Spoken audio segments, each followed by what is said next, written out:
దేవుని ఘనమైన శ్రేష్టమైన పరిశుద్ధ నామమునకు మహిమ స్తుతి ప్రభావములు కలుగునుగాక. బాగున్నారా? మరి నూతన దినాన్ని పరిశుద్ధాత్మ దేవుడు మన జీవితంలో అనుగ్రహించి ఉన్నారు. మిమ్మల్ని అందరినీ కూడా ఈ యొక్క అనుదిన ధ్యానములకు ప్రేమతో ఆహ్వానిస్తూ ఉన్నాను. ఈ కార్యక్రమాన్ని మీరు సబ్స్క్రైబ్ చేశారని నమ్ముచూ ఉన్నాను. ఒకవేళ చేయకపోతే ఇప్పుడే సబ్స్క్రైబ్ చేయండి. ఈ దినం ప్రార్థన చేసుకొని పరిశుద్ధాత్మ దేవుడు మన కొరకు సిద్ధపరిచిన వాగ్దానమును ప్రార్థనాపూర్వకముగా పొందుకుందాం. తలల వంచండి, ప్రార్థన. పరిశుద్ధుడా, నీకు వేలాది వందనాలు. ఈ దినం మాకు మీరు సిద్ధపరిచిన శ్రేష్టమైన వాగ్దానమును బట్టి మీకు వందనాలు. ప్రతి ఒక్కరితో మీరు మాట్లాడి దర్శించి నీ కృపలో భద్రపరచమని యేసు నామమున అడిగి వేడుకొనొచ్చు ఉన్నాము మా పరమ తండ్రి, ఆమేన్. ఈ దినం దేవుని వాగ్దానమును చదువుకుందాం. బైబిల్ గ్రంథాలు తెరవండి. 109వ సంకీర్తన 4వ చరణమును చదువుకుందాం. నేను మానక ప్రార్థన చేయుచున్నాను. దేవుని స్తోత్రం. చక్కని వాగ్దానం అండి. భక్తుడు ఇక్కడ తెలియజేస్తూ ఉన్నాడు, నేను మానక ప్రార్థన చేస్తాను. ఎటువంటి పరిస్థితులలో ఈ భక్తుడు చెప్తున్నాడని? పరిస్థితులన్నీ బాగున్నాయి అనుకుంటున్నారా? సంతోషంగా ఉన్నాడా? హ్యాపీగా ఉన్నాడా? ఆనందంగా ఉన్నాడా? తన యొక్క రాజ్యంలో, కుటుంబంలో పరిస్థితులు అతనికి అనుకూలంగా ఉన్నాయా? ఒకసారి మనం గమనిస్తే పైభాగంలో అతడు ఏ పరిస్థితులలో ఉండి ఈ మాట చెప్తున్నాడో మనం గమనించవచ్చు. పైభాగంలో ఆయన అంటూ ఉన్నాడు, నన్ను చెరపవలనని భక్తిహీనులు తమ నోరు, కపటము గల తమ నోరు తెరచి ఉన్నారు. వారు నా మీద అబద్ధములు చెప్పుకొనొచ్చున్నారు. నన్ను చుట్టుకొని నా మీద ద్వేషపు మాట్లాడుచున్నారు. నిర్నిమితముగా నాతో పోరాడుచున్నారు. నేను చూపిన ప్రేమకు ప్రతిగా వారు నా మీద పగబట్టి ఉన్నారు.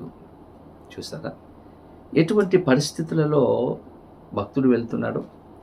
అతనిని చెరపవలనని అనేక మంది ఎదురు చూస్తున్నారు. అతనిని ద్వేషిస్తున్నారు. అతని మీద పగబట్టారు.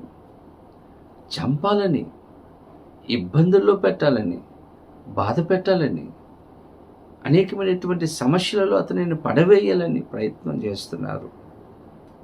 వారిని ఎంతో ప్రేమించారు, కానీ అతని యొక్క ప్రేమకు ప్రతిగా అతనిని ద్వేషిస్తూ ఉన్నారు. ఇటువంటి క్లిష్టమైన పరిస్థితులలో భక్తుడు ఉంటూ, ఈ బాధల్లో భక్తుడు ఉంటూ, ఈ కష్టంలో భక్తుడు ఉంటూ, ఈ శ్రమల గుండా ప్రయాణం చేస్తూ ఆయన చెప్తున్నటువంటి మాటలు, నా జీవితంలో కష్టాలు ఉన్నాయి, బాధలు ఉన్నాయి, శత్రువులు నన్ను చుట్టుముట్టి ఉన్నారు, పగబట్టి ఉన్నారు, ద్వేషిస్తూ ఉన్నారు, నాకు సమాధానము, సంతోషము, ఆనందము లేదు, అన్ని కష్టాలే, కానీ నేను మానక ప్రార్థన చేయుచున్నాను. చేస్తాను అనడం లేదు, చేయుచున్నాను. ఈరోజు ఈ వాగ్దానం వింటున్నటువంటి మీ జీవితంలో ఒక చిన్న కష్టం వచ్చిందని ప్రార్థన మానేసావా? నేను అనుకున్న పనులు జరగడం లేదు, అన్నీ ఆగిపోయాయి, నాకు అన్ని కష్టాలే, నాకు అన్ని ఇబ్బందులే, శ్రమలే, ఇంకెందుకు ప్రార్థన చేయాలి అని ఆపేశావా? ఈరోజు నీతోనే మాట్లాడుతూ ఉన్నాడు దేవాది దేవుడు. కష్టం వచ్చిందని, ఇబ్బంది వచ్చిందని, శ్రమ వచ్చిందని ప్రార్థన చేయడం మానవద్దు. భక్తుడు ఇటువంటి పరిస్థితులలో ఉండి అంటున్నాడు, నేను మానక ప్రార్థన చేయుచున్నాను. దేవుని స్తోత్రం. ఈరోజు నీవు కూడా ప్రార్థనలో తగ్గిపోయావేమో, ప్రార్థన చేయడం లేదేమో. ఒకప్పుడు బాగా ప్రార్థన చేసేదానివి, చేసేవాడవు, ఇప్పుడు చేయడం లేదు. ఈరోజు భక్తుని యొక్క జీవితము ద్వారా దేవుడు మనతో మాట్లాడుతున్నాడు. కష్టం వచ్చిందని దేవునికి దూరం అయిపోతున్నారేమో.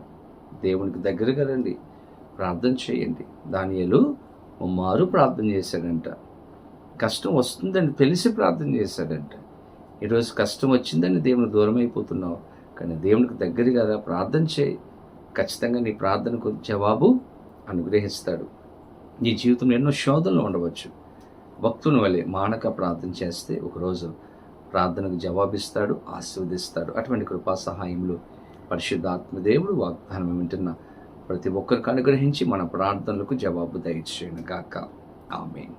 పరిశుద్ధుడ, నీకు వందనాలు. శ్రేష్టమైన వాగ్దానం ఇచ్చారు, మమ్మలను బలపరిచారు.